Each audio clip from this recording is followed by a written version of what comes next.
UP high school ക്ലാസ്സുകളിൽ വെച്ച് എന്നെ ഏറ്റവും കൂടുതൽ അത്ഭുതപ്പെടുത്തിയിട്ടുള്ള ഷോയായിരുന്നു അശ്വമേധം. ഒരുപക്ഷെ GS പ്രദീപ് എന്ന മനുഷ്യൻ തൻ്റെ ഓർമ്മശക്തി കൊണ്ട് മാത്രമല്ല, വാക്കുകളുടെ ഒഴുക്കുകൊണ്ടും മലയാളത്തിൽ അന്ന് വരെ കാണാത്ത ഒരു പുതിയ അനുഭവമാണ് അശ്വമേധത്തിലൂടെ മലയാളികൾക്ക് സമ്മാനിച്ചത്. അതേ അശ്വമേധത്തിൻ്റെ ഭാഗമാകാൻ വർഷങ്ങൾക്ക് ശേഷം കഴിയുമെന്ന് തീരെ വിശ്വസിച്ചതല്ല. പുതിയ കെട്ടിലും മട്ടിലുമുള്ള അശ്വമേധത്തെ ഹൈദരാബാദ് സെൻട്രൽ യൂണിവേഴ്സിറ്റിയിലായത് കാരണം കാണാൻ എനിക്ക് സാധിച്ചിട്ടില്ല. പക്ഷേ ഇതിൻ്റെ ഭാഗമാകുന്നു. രണ്ടാം ഘട്ടത്തിൽ അശ്വമേധത്തിലെ ഒരു മത്സരാർത്ഥിയായി എത്തുന്നു എന്നുള്ളത് ഏറെ അഭിമാനം നൽകുന്ന ഒരു വസ്തുത തന്നെയാണ്. ഇന്ന് ഞാനിവിടെ എത്തിയിരിക്കുന്നത് ഒരു അതിഥി വേഷത്തിലാണ്. എല്ലാ മലയാളികളും ഇന്ന് ഏറ്റവും കൂടുതൽ ചൂടോടെ ചർച്ച ചെയ്തുകൊണ്ടിരിക്കുന്ന വിഷയമാണ് കിസ് ഓഫ് ലവ് എന്നുള്ളത്.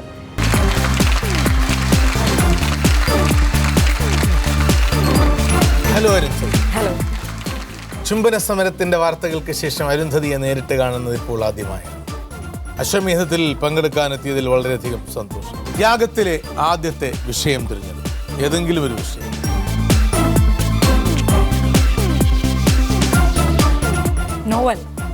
നോവൽ തിരികെ നിക്ഷേപിച്ചു.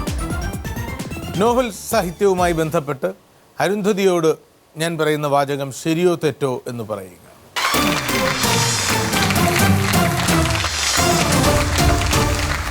Okay Arundhati, all the best. Thank you. എന്താണ് ചുംബന സമരം കൊണ്ട് നിങ്ങൾ അർത്ഥമാക്കുന്നത്? പലരും ധരിച്ചു വശായിരിക്കുന്നത് ചുംബിക്കാൻ വേണ്ടിയുള്ളൊരു സമരമാണ് ചുംബന സമരം എന്നുള്ളതാണ്. പക്ഷെ അതൊരു റിഡക്ഷണൽ സ്റ്റേറ്റ്മെൻ്റ് ആയി പോകും. കാരണം നമുക്ക് ഒരുപാട് പ്രൈവറ്റ് സ്പേസുകളുണ്ട്, പ്രത്യേകിച്ച് കേരളം പോലെയൊരു സ്ഥലത്ത് ഉമ്മ വയ്ക്കാൻ. അതുകൊണ്ട് എന്താ പറയുക, പല ഫേസ്ബുക്ക് കമൻറ്റുകളിലും കണ്ടതുപോലെ കാമം മൂത്ത കുറേ ചെറുപ്പക്കാർ പൊതു ഇടത്തേക്ക് വന്ന് ഉമ്മ വയ്ക്കുന്നു എന്നുള്ളതല്ല അതിൻ്റെ പിറകിലുള്ള ലക്ഷ്യം. Let's hope for the best. Yes, exactly. പക്ഷേ വിനയപൂർവ്വം be ready to expect the worst. അല്ല, അതെനിക്കൊരു പ്രശ്നമല്ല. കാരണം ഒന്നിലധികം ആൺകുട്ടികളെ ചുംബിച്ചു എന്നുള്ളതിൻ്റെ പേരിൽ മാത്രം വാട്സാപ്പിൽ ഒരു പക്ഷേ സരിതയേക്കാളേറെ ആഘോഷിക്കപ്പെട്ട ഒരാളാണ് കഴിഞ്ഞ മാസങ്ങളിൽ ഞാൻ. ഏതു തരത്തിലുള്ള അഭിപ്രായങ്ങളാണ് വന്നതെന്ന് എനിക്കറിയാം.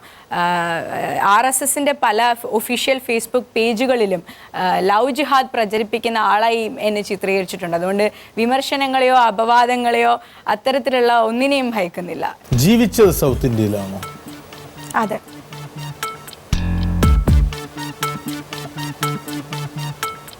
ജീവിച്ചതും സൗത്ത് ഇന്ത്യയിൽ. അതെ. അവസാനത്തെ ചോദ്യം, അവരുടെ പേര് കെയിലോ എസ്സിലോ ആണോ ആരംഭിക്കുന്നത്?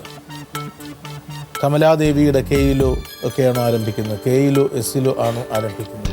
അതെ. അരുന്ധതി റെഡി? റെഡി. അരുന്ധതി വിചാരിച്ച സംഭവം ഒരു നല്ല സംഭവമാണ്? അല്ല. അല്ല എന്ന് പറഞ്ഞാൽ ആപേക്ഷികമല്ല. ആപേക്ഷികമല്ല. അല്ല. ഇന്ത്യയിൽ നടന്ന ഒരു സംഭവം അല്ല. ഏഷ്യയിൽ നടന്ന ഒരു സംഭവം. ഇന്ത്യ, ശ്രീലങ്ക. ഏഷ്യയാണ്. സാർക്ക് രാജ്യങ്ങളോ ഇസ്ലാമിക രാജ്യങ്ങളോ ആണോ? അതെ. ഇസ്ലാമിക രാജ്യമാണ്. അതെ. അന്നത്തെ ഇറാൻ രാജാവായിരുന്ന ഷായെ സ്ഥാനഭ്രഷ്ടനാക്കുകയും നാട് കടത്തുകയും ചെയ്യാനുള്ള അയത്തുള്ള ഖൊമൈനിയുടെ തീരുമാനമായിരുന്നു ആ സംഭവം? അല്ല. പറയൂ. ഇപ്പോൾ മത്സരിക്കുന്നത് മിർ റിയൽട്ടേഴ്സിൻ്റെ 1 ലക്ഷം രൂപയ്ക്ക് വേണ്ടിയാണ്. മിർ റിയൽട്ടേഴ്സ് ആകട്ടെ സൗത്ത് ഇന്ത്യയിൽ ഏറ്റവും വലിയ ട്വിൻ ടവേഴ്സ് നിർമ്മിച്ചുകൊണ്ടിരിക്കുകയാണ് കൊച്ചിയിൽ. റെഡി? റെഡി. പോവാം. അരുന്ധതി വിചാരിച്ച സ്ഥലം ഏഷ്യയിലെ ഒരു സ്ഥലമാണ്? അല്ല. യൂറോപ്പിലെ ഒരു സ്ഥലമാണ്? അതെ. അതൊരു രാജ്യമോ നഗരമോ ആണോ? അല്ല. നഗരം ഉൾപ്പെടുത്താം.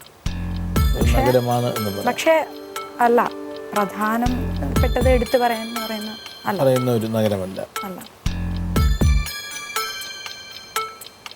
Britain, France, Greece, Germany, Italy എന്നീ രാജ്യങ്ങളിൽ ഒന്നിലാണോ ആ സ്ഥലം? അതെ. രാജസൂയത്തിലേക്ക്. സമർത്ഥയായ ഈ മത്സരാർത്ഥിയോടൊപ്പം നമ്മൾ പ്രവേശിക്കുന്നു പ്രേക്ഷകർ ആവേശഭരിതമായി കാത്തിരിക്കുന്ന അശ്വമേധത്തിന്റെ അന്തിമ മേഖലയിലേക്ക്. രാജസൂയം. നന്ദി.